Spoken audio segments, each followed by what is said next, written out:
ఒక్కసారి కొమ్మూరి గోల్డ్ కి కాల్ చేయండి. తాకట్లో ఉన్న మీ బంగారాన్ని విడిపించి మార్కెట్ ప్రైస్ కి వాళ్ళు కొనుక్కుని మిగతా డబ్బులు మీకు ఇచ్చేస్తారు. హలో అండి, అందరికీ నమస్కారం.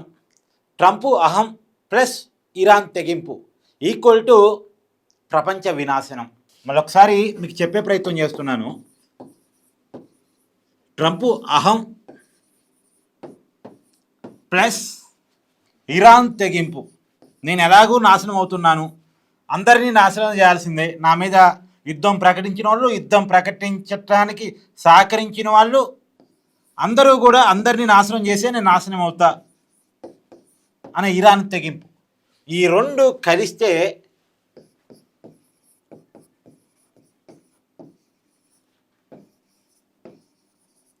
ప్రపంచ వినాశనం. ప్రపంచ వినాశనం అనేటువంటి మాటను ఎందుకు వాడుతున్నానంటే, ఎప్పుడూ లేని ఇబ్బందిని ప్రపంచం ఫేస్ చేస్తూ ఉంది. ఒకవైపు చమురు కష్టాలు, రెండో వైపు గ్యాస్ కష్టాలు. చమురు కష్టాలు, గ్యాస్ కష్టాలు సామాన్యుని అతలాకుతలం చేస్తాయండి. చమురు రేటు పెరిగింది అంటే పెట్రోల్ డీజిల్ రేటు పెరిగింది. పెట్రోల్ డీజిల్ రేటు పెరగటం అనంటే మొత్తం ట్రాన్స్పోర్ట్ కాస్ట్లీ అయిపోయింది. ట్రాన్స్పోర్ట్ కాస్ట్లీ అయిందంటే పప్పు, ఉప్పు, పాల ప్యాకెట్తో మొదలుపెట్టి అన్ని రేట్లు పెరిగిపోతాయి. అన్ని రేట్లు పెరిగిపోతాయి. ప్రతి రేటుకి పెట్రోల్ రేటుతో సంబంధం ఉంటుంది, డీజిల్ రేటుతో సంబంధం ఉంటుంది, ప్రతిదానికి సంబంధం ఉంటుంది. కాబట్టి అలా ఈ భారతదేశానికి యుద్ధంతో సంబంధం లేదుగా. కానీ మనం గ్యాస్ సమస్యను ఫేస్ చేస్తున్నాం. దాదాపు ఒక 2 వారాలుగా గ్యాస్ సమస్యను ఫేస్ చేస్తున్నాం.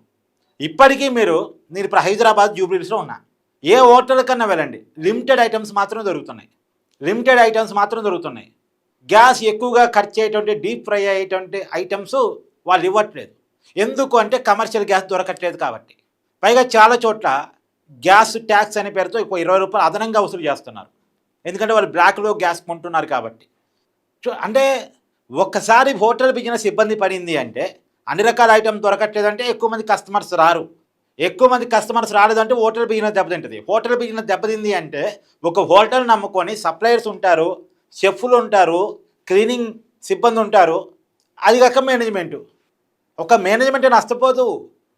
ఆ హోటల్ బిజినెస్ ఎఫెక్టు ఉద్యోగాల మీద పడిద్ది. ఒక హోటల్ నమ్ముకొని తక్కువ ఒక 20 మంది పనిచేస్తూ ఉంటారు. 20 మంది అంటే 20 కుటుంబాలు. అంటే ఒక మాదిరి హోటల్ అని చెప్పింది. మళ్ళీ పెద్ద పెద్ద స్టార్ హోటల్స్, పెద్ద పెద్ద హోటల్స్ కాదు, ఒక మాదిరి రోడ్డు పక్కన ఉండే హోటల్ని నమ్ముకొని డైరెక్ట్గా ఇండైరెక్ట్గా ఒక 20 మంది పనిచేస్తూ ఉంటారు. ఆ 20 మంది ఆర్థికంగా దెబ్బతిన్నారంటే 20 కుటుంబాలు దెబ్బతిన్నట్టు లెక్క. ఇప్పుడు ఆ సమస్యనే ప్రపంచం ఫేస్ చేస్తుంది. నిన్న చూడండి, క్రూడ్ ఆయిల్ బ్యారెల్ ధర 118 చేరింది ఒక్కసారిగా. సరే, అది కొద్దిగా తగ్గం పట్టినప్పటికి కూడా 100 దాటేది వెళ్ళిపోయింది క్రూడ్ ఆయిల్ బ్యారెల్ ధర. ఎందుకు? ఇరాను నిన్న ఇజ్రాయిల్లో, సౌదీలో, గల్ఫ్ దేశాల్లో ఉన్నటువంటి చమురు శుద్ధి కర్మాగారం మీద ఏకకాలంలో దాడులు చేసింది. కారణం ఏంటంటే ఇరాన్లో ఉన్నటువంటి అతిపెద్ద చమురు శుద్ధి కర్మాగారం మీద ఇజ్రాయెల్ దాడి చేసింది కాబట్టి దానికి కౌంటర్గా నిన్న ఇరాన్ దాడి చేసింది. ఒకేపేమో అమెరికా, ఇజ్రాయెల్ కలిసి ఇరాన్ని నాశనం చేస్తున్నాయి, ఇరాన్లో విధ్వంసం క్రియేట్ చేస్తున్నాయి. అంతే కౌంటర్గా ఇరాన్ కూడా నన్ను నాశనం చేస్తున్నారు కాబట్టి, నన్ను నాశనం చేస్తున్న శత్రువులు, వాళ్ళకి ఆశ్రయం కల్పించిన గల్ఫ్ దేశాలు అంటూ ఆ గల్ఫ్ దేశాల్లో, ఇజ్రాయెల్లో ఉన్నటువంటి చమురు శుద్ధి కర్మాగారాలను టార్గెట్ చేసుకొని యుద్ధం చేస్తుంది. ఇప్పుడు చమురు శుద్ధి కర్మాగారాన్ని లక్ష్యంగా పెట్టుకుని దాడి చేస్తే చమురు ఉత్పత్తి ఆగిపోయింది. ఈ చమురు ఉత్పత్తి ఆగిపోయింది, దెబ్బతింది అంటే రేపు యుద్ధం ముగిసిన తర్వాత కూడా కొంతకాలం పాటు చమురు సమస్యలు ఉంటాయి. చమురు ధరలు పెరుగుతాయి. ఒక్కసారి ధర పెరిగిన తర్వాత మళ్ళీ తగ్గుదల కావడం అంటే కష్టం, చాలా కష్టం. ఇవాళ చమురు ఉత్పత్తిలో తేడా రాబోతూ ఉంది.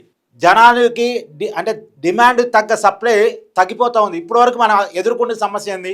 ఇరాన్ అనేటువంటి దేశం హార్మోజ్ జలసంధిని మూసివేయటం ఫలితంగా గల్ఫ్ దేశాల నుంచి మనకు రావాల్సిన ఒక 50% చమురు, ఒక 60%, 50% గ్యాసు సప్లై ఆగిపోయింది. గ్యాస్ తక్కువ అనుకుంటే 40%, గ్యాసు, చమురు మాత్రం 50%. మనకి గల్ఫ్ దేశాల నుంచి వచ్చేటువంటి సప్లై ఆగిపోయింది. సరే, అప్పటికి మనం ఇరాన్తో మాట్లాడుతున్నాం, అడపా దడపా మనకి మన నౌకలు వదులుతున్నారు. మొన్నే గ్యాస్ స్టోర్ చేసుకుని వచ్చినటువంటి నౌక మన గుజరాత్ తీరాన్ని చేరింది. అంతకుముందు చమురుతో కూడిన నౌక మన ముంబై తీరాన్ని చేరింది. మన విదేశాంగ శాఖ మంత్రి గారు ఇరాన్ విదేశాంగ శాఖతో సంప్రదింపులు జరిపి మన నౌకల్ని వదిలేయమని అడిగితే అడపాదడపు వదిలేస్తూనే ఉన్నారు.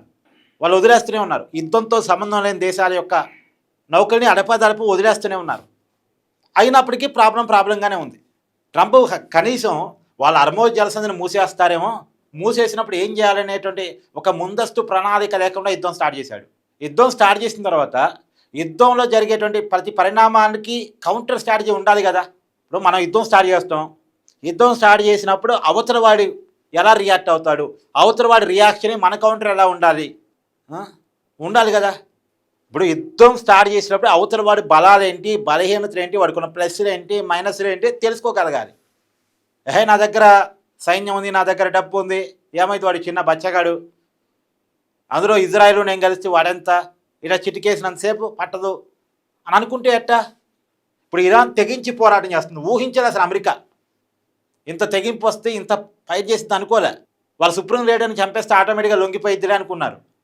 లొంగిపోలే. ఇప్పటికీ దాదాపు ఇరాన్ దేశంలో ఇరానీలు మొత్తం కూడా వేరే వేరే దేశాలకు వలస వెళ్ళిపోయారు. ఇరాన్లో పెద్ద జనాభా ఉంటలే. ఇరాన్ సర్వనాశనం అయిపోతుంది. నాశనం అయిపోతున్నాను, నాతో పాటు నా శత్రువులను కూడా నాశనం చేసి నేను వెళ్ళిపోతాను. సో మొత్తానికి ఇది ప్రపంచ వినాశనానికి దారి తీస్తున్నటువంటి పరిస్థితి. యుద్ధం మీద మీ అభిప్రాయాన్ని కూడా కామెంట్ చేయండి మిత్రులారా. Thank you.